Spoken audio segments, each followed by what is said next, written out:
My name is John Passfield. I'm going to read from my novel in a moment. The title of this video will be Ospringe, Video 2, Claude Walks to Faversham.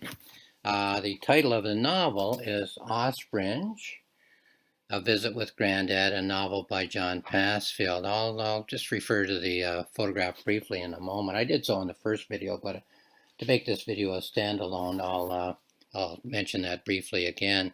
First of all, though, the summary on the back, which covers the premise of the whole novel. On a Saturday morning in May 1920, two of the Davies children, 8-year-old Gertrude Violet Davies, who later became my mother, Gertrude Passfield, and her 13-year-old brother, Claude Laverne Davies, who later became my uncle, Claude Davies, leave their home at the Mill House on Water Lane in Ospringe, Kent, and walk to 2 Middle Row in the nearby market town of Faversham, where their granddad, Henry Kennett, my great-granddad, whom I never met, lives. After polishing the fireman's buttons, the three of them go for a walk, during which they share their cheerful chatter and think their private thoughts. So I did mention this perhaps in detail in the first Ospringe video, but on your left as a viewer, standing is Henry Kennett, my great-grandfather, but in this novel, a character who has every third chapter of thought, who is the granddad of the title. On the bottom left corner, my mother, a little younger there, just because there aren't that many family photos from those days, 100 years ago or more. Gertrude Davies in the novel, Gertrude Davies Passfield later when she became my mother. And the boy standing with glasses, Claude Davies in the novel, also a character who gets every third chapter, my uncle Claude. And the rest are all characters in the, they're actual people, of course, in my family, but they're all characters who are mentioned in the novel. But three of them have chapters. Henry Kennett standing on the left, my mother, little girl on the left, the older, 8 years old. Claude, who's maybe 7 or 8 there, I suppose, or 10, I don't know. Nevertheless, he's a 13-year-old in the novel. So in this video, I'm going to read the thoughts of my uncle, Claude Davies, as a 13-year-old boy on his way with his sister, my 8-year-old mother, to visit their grandfather, Henry Kennett, in Faversham, Kent, England, wondering whether such visits might become a thing of the past if the parents of the two children decide that they will move their branch of the family to far away Canada. So the premise of the novel is that the three people are together. Once the two kids get to Faversham and meet their granddad, they share the same experience. They polish buttons on the fireman's uniform, of which the granddad has the care. Then they go on a walk to his ancestral farm where the boy grew up.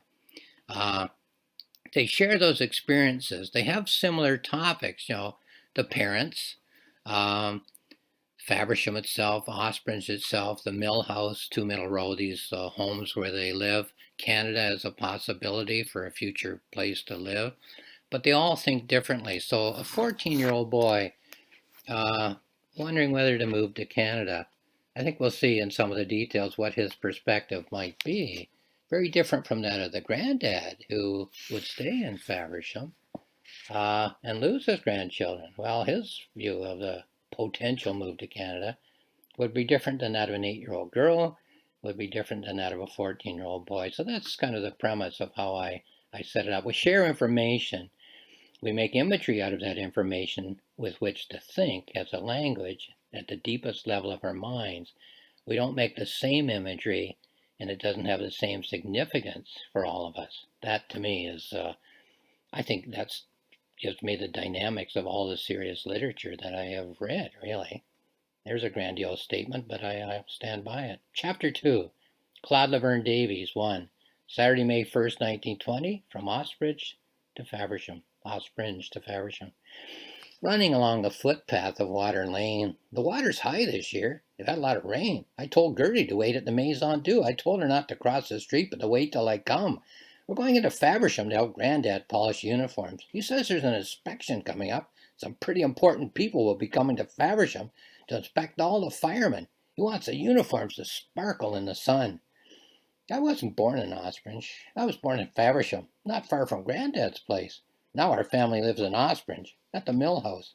Mom and Dad rent the house. The mill house doesn't mean a water mill, it means a windmill. But it isn't a windmill anymore. The windmill used to be beside the mill house, but now the windmill is just an empty shell. Well, information about time passing and people moving on to wherever, how significant is that as imagery to a 14-year-old boy? Hard to tell. All we get is that information. Our dad's in the Marines. He served on lots of ships. The Plymouth, the Hannibal, the Devonshire, the Endymion, the Actaeon, the Implacable, and the Shannon. He likes the Implacable the best. There's a picture of it hanging on our wall at home. I like to go to Faversham. We go there almost every Saturday. People gather in the marketplace and talk. Mom and Dad met at the seaside. Mom was working as a maid. Dad was in the Marines. She was a maid at Margate in the summer hotel. Well, we think on many levels at the same time, simultaneously. I used to think of the transatlantic cable. That's kind of an old image now. But how about a satellite sending out so many pieces of information simultaneously, right? Even the movies that stream into houses now, all these movies are being streamed at the same time, and yet they're all separate. Well, that's how our minds work. We can think of all these topics at the same time. When we speak, we go to one topic and present that. Oh, let's talk about Canada for 10 minutes or something. But really, the way the mind works, Canada is in your mind the whole time. Your dad out at sea on the ships as a Royal Marine is in your mind at all the time. Your home in Ospringe is in your mind all the time. Granddad, when we get there, and his living situation is in your mind all the time. So it seems like bouncing around, but it's me shining the spotlight on these different levels of thinking on topics that are actually continuous in the mind. Walking with Gertie along the road to Faversham. Mom and the two boys went into Maidstone today. She said she wants to shop and visit the doctor. I used to go to Maidstone all the time. The doctor was always checking my eyes. Now I just wear glasses and go to see him once a year and have my eyes checked. They don't get better. They don't get worse. I like to read, but my eyes get tired. I was never good in school, but I couldn't help it. I guess I'll have bad eyes for the rest of my life. Well, he is the boy with glasses. Whoops, let me turn this properly. And that becomes a motif. I'm jumping ahead here. I should just read the text. But if you have eyes that aren't all that good, how many jobs, professions, roles in life are open to you and how many are not? How many in England? How many in Canada? Is a 14-year-old boy capable of thinking of these lines? Is he capable of thinking at a subconscious level but not a conscious level? Well, the novel doesn't tell you. It just tells you these are his thoughts. These are his thoughts that you're seeing. There may be lots of thoughts that you're not seeing in print on the pages of this novel. On Saturdays, we go to see our granddad. He lives at 2 Middle Row in Faversham with our Aunt Lena, upstairs in the 2 rooms. We go in and help him to clean the buttons and some of the other things that the firemen use. Anything made of brass. Brass gets dull if you don't polish it. Mr. Potter at the Ospringe Church of England School always listens to me read when we're in class. He presented me with one of my favorite books, The Children's Story of the War, World War I, of course, by Sir Edward Parrott. Inside the cover it says, quote, awarded to Claude Davies for good behavior, Ospringe Church School, August 16th, 1917.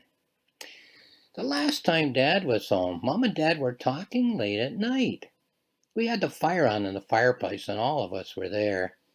Whenever one of the kids fell asleep, either Mom or Dad would carry them up to bed.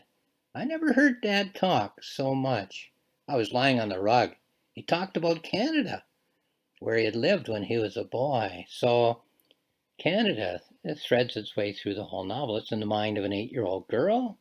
That's a possibility of a place for part of the family, the people on the lower level of the photograph, to move to. It's in the mind of a 13-year-old boy. It's in the mind of the grandfather as well. Quote, the dad's voice. There was a snowstorm in the autumn, and I was thrilled to bits, Snow! This is Canada, and it's snowing.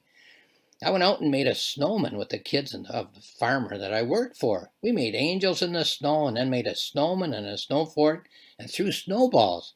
I had warm clothes which they gave when we played in the snow all the time. Then in Claude's thoughts, we've never stayed up as late as we did that night. Then again in his father's voice, they have fields of wheat in Canada and apple trees with blossoms in the spring. And they carve faces in their pumpkins at Halloween. They have maple syrup that drips from the trees. They have toboggans and they climb up hills and glide down over the snow. And they bundle up in scarves and mittens and hats. People see each other's breath as they talk. So information about Canada really turned into imagery, being turned into imagery. He's talking to his wife, who's never been to Canada. The kids are overhearing it till they fall asleep. They've never been to Canada. This is a man who's a Royal Marine. Here he is in his uniform on leave. Whoops, hard to get that straight. And talking about the possibility of moving to Canada. Worried that when he gets out, and of course, demobilization after First World War meant a lot of unemployment in England. You know, how many jobs were there for how many troops coming back? So it's imagery, but like, what does the imagery mean? What will it lead to? Is it operative imagery, decision-making imagery? Walking by the sheep enclosure.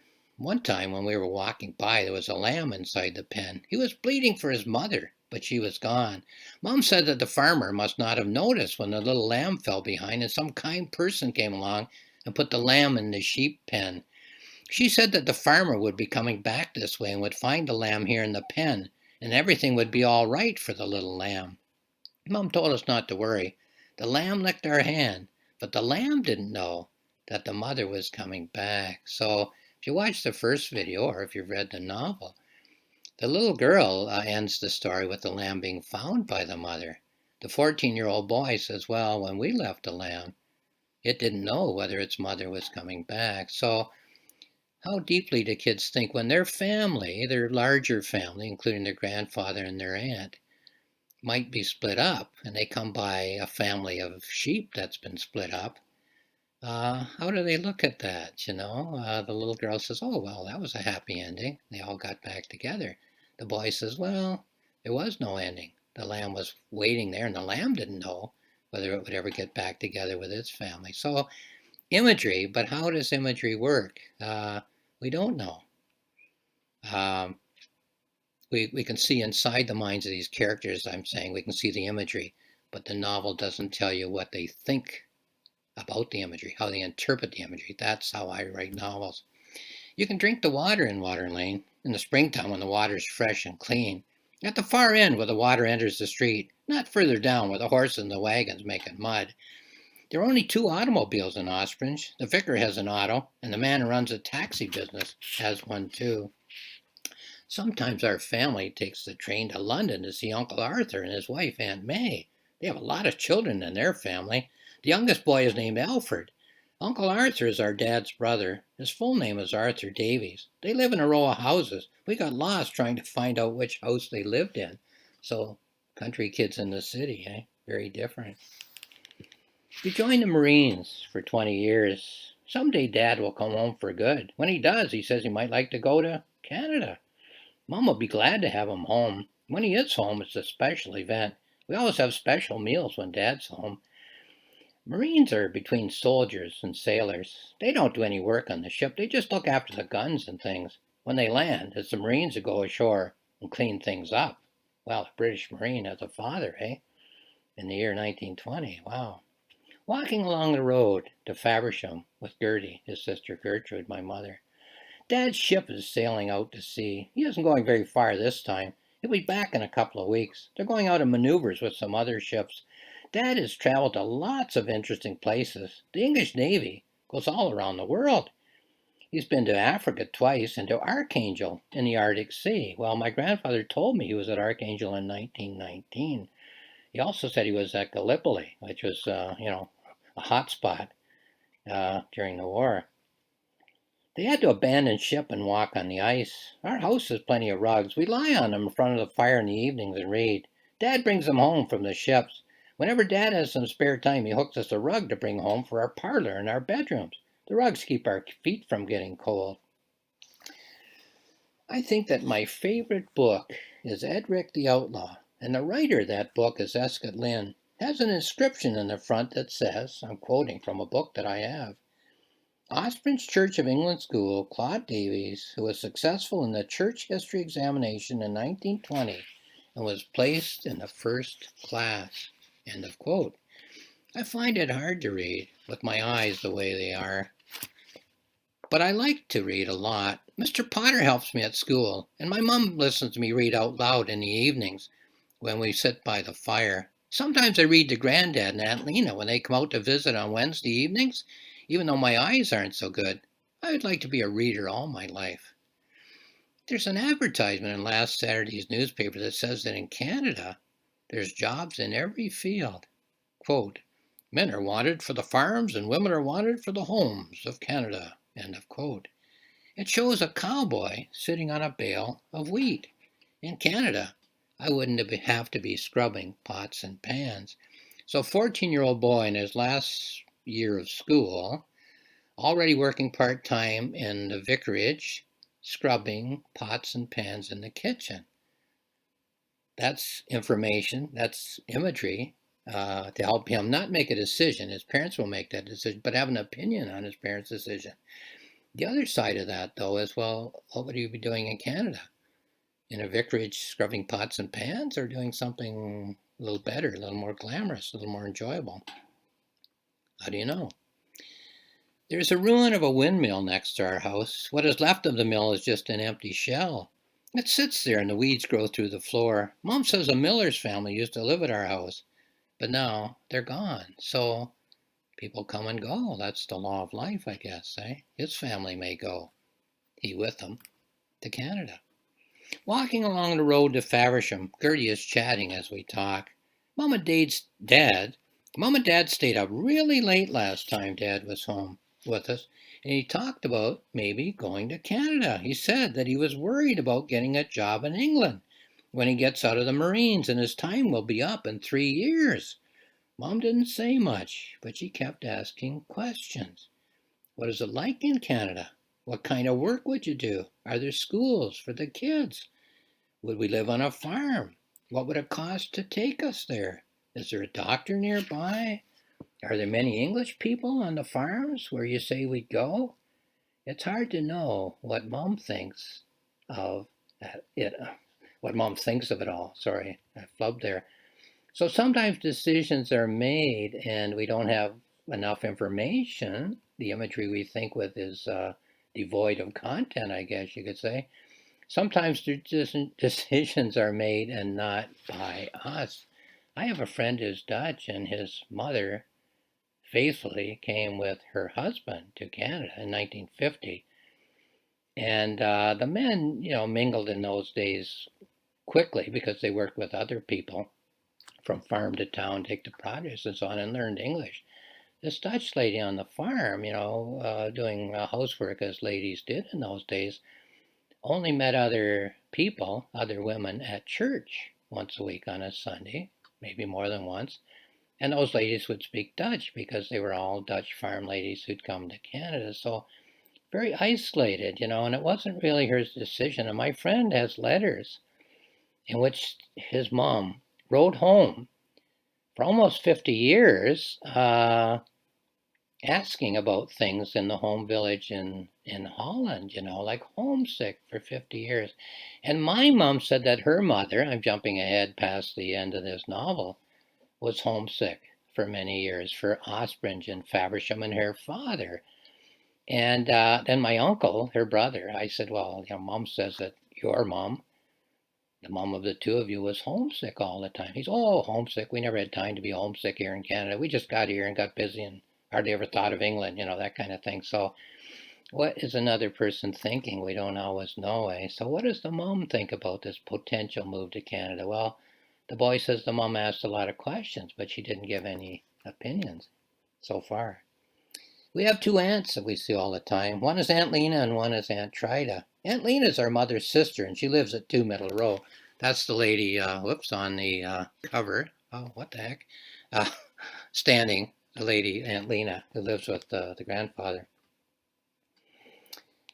Aunt Lena is our mother's sister, and she lives at 2 Middle Row with our granddad. Aunt Lena and Granddad walk out to Ospringe to have supper with us every Wednesday afternoon. Aunt Lena always reads to us from our grandmother's Bible when we go to visit our granddad. Aunt Trida always has two kinds of cake when we go to her house. Aunt Trida is our favorite aunt, so the one with the two kinds of cake, which my mom told me about. I put it in the mind of her brother here. I like to go to church and take part in the service. I light the candles and hand out the books.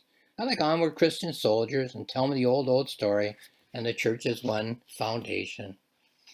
Our mom told us about the story of how she met our dad, so here's the mom's voice. I was living at home in Faversham with Aunt Lena and Granddad and working in the laundry with the other girls. And one day, one of the girls saw an advertisement in the newspaper that maids were wanted for the summer at Margate to change the sheets and wait on tables in a hotel. And one day, I was sunning myself outside the hotel on a break between breakfast and lunch, and walking along the street was a very handsome man in a uniform who stopped and talked and asked directions. He told me that he was a Royal Marine and that he was new to Margate and found himself to be a little lost. He said he was born in London and had spent his childhood in Canada and didn't know his way around Kent. And the Royal Marine, who was lost that day in Margate and asked me to help him out, was none other than your dad. So, a nice little story. Walking with Gertie through Faversham. Faversham's a busy place of a Saturday. Aunt Lena won't be at 2 Middle Row when we get there. She works in the laundry on Saturday mornings, and we always go for a walk in the afternoons. That's when she goes shopping and to visit the sick and the shut-ins. We always see her on Wednesday at supper time when Aunt Lena and Granddad come out to Ospringe for a walk and a visit. They always stay for supper and a visit with our mom. Aunt Lena is our mother's older sister. She lives at 2 Middle Row with our granddad. We usually only see her once a week. We don't spend as much time with her as with our granddad.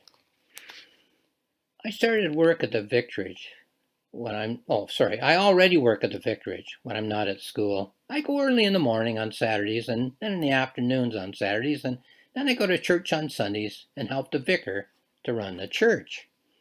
In Canada, they have the mounted police. They ride horses and wear red uniforms and chase after people who rob banks.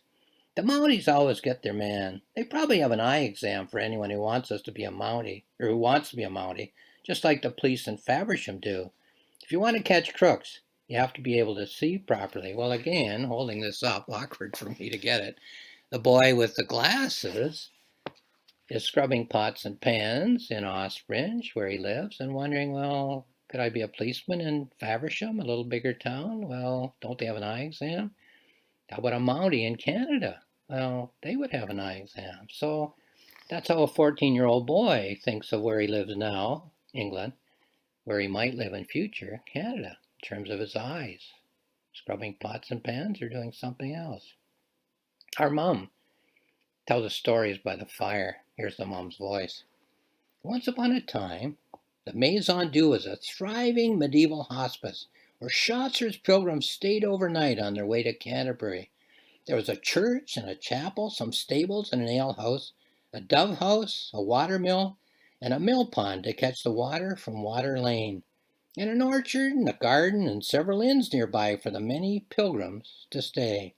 And there was a large meeting hall with a roaring fireplace for the pilgrims and the monks and the other travelers to gather around at the end of a long, tiring day, just as we gather around the fire here at the mill house. So, eras, the era of Chaucer's pilgrims, who really came about 100 yards from my mom's house, came along that road, the London-Canterbury Road, all gone now. And of course, this family in the mill house, the Davies family, gone now, as I say this in 2021, but they are 100 years ago in 1920.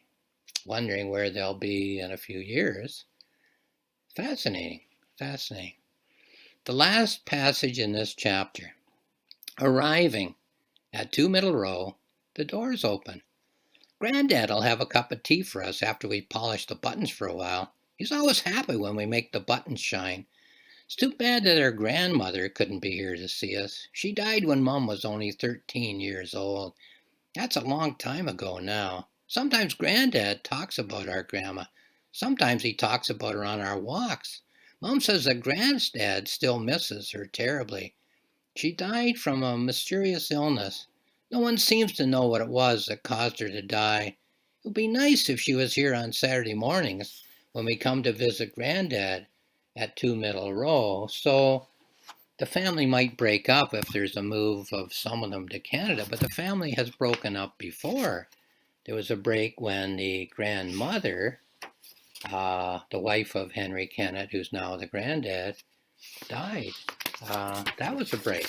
So Granddad, Henry Kennett, has experienced breaks before. A break when he left home at 12 years old to work on a farm and so on. A break for Walter Davies when he was sent out to Canada to work on a farm. So it's the law of life, a togetherness, family unity, and apartness, family breakup. Okay, here's a note. I make notes as I read. You can access them for free. I'll tell you how in a minute. All of our lives are filled with information. Most of that information, though important at the time, what we're eating for breakfast and whether we have time to brush our teeth, is important to us for the moment, but becomes trivial, if remembered at all, in our memories. However, other information, such as the reasons for leaving one's ancestral homeland and moving to a new country, or for not doing so, are not only the information of our days, but become the important imagery of our whole lives. The information of one important life-changing decision can become a milestone image, a measurement image, a life-changing image, an interpretive image against which to measure other decisions, both large and small, that we might be faced with making in our lives. So it's not surprising that the details of the everyday life of the members of my family, my ancestral family, at a time when the making of the decision to either stay in England or leave must be made, is filled with very vivid detail, much of which lobbies to become significant imagery in the minds of these people for the rest of their lives. So lying on the rug with the fire and mom and dad talking in the house at the mill house in Ospringe, is that so significant that for the rest of your life you'll be glad you stayed in England or regret that you ever left? You know, it's to walk in to see Granddad. Is that information going to become such a significant image that it'll be something to measure all kinds of things against for the rest of your life? Well, there we are. This is the story of my ancestral family for sure, but it's also the story of every family which has ever faced such a choice.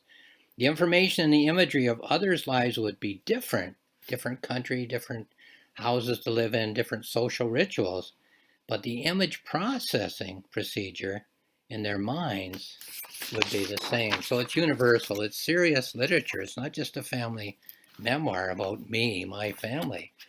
It's about how all people think and about how all people think when they face a crisis moment in their lives and review their lives, picking out information to turn into imagery with which to think, with which to make those decisions. Well, okay, the book, just holding up the cover one last time and trying to get it straight, is Ospringe, A Visit with Granddad, a novel by John Passfield. It's available on Amazon if you wish to have a look there and purchase it. 2 free books if you'd like more information about it. I always write 2 books. I always write 3 books. One's a novel, but 2 other books.